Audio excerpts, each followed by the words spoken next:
ব্রহ্মানন্দ, কালীক্ষেত্রে নিমজ্জিত রয়েছে আমার দক্ষিণ চরণ। অধর্মে কলুষিত হয়েছে সেই ভূমি। তুই আমাকে প্রতিষ্ঠা কর।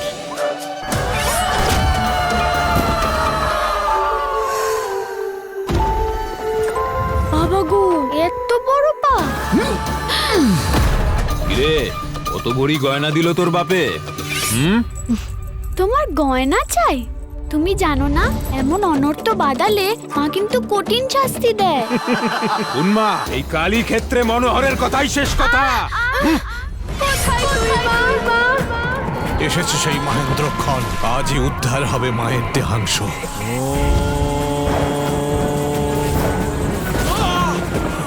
একদিকে মায়ের আবির্ভাব, অন্যদিকে প্রতিষ্ঠার মহাযাত্রা। ভক্তি আর মায়ের অলৌকিক মহিমার অপরূপ কাহিনী নিয়ে আসছে সতীপীঠ কালীঘাট। 24শে আগস্ট থেকে সোম থেকে শুক্র রাত 9:30টায় জি বাংলায়।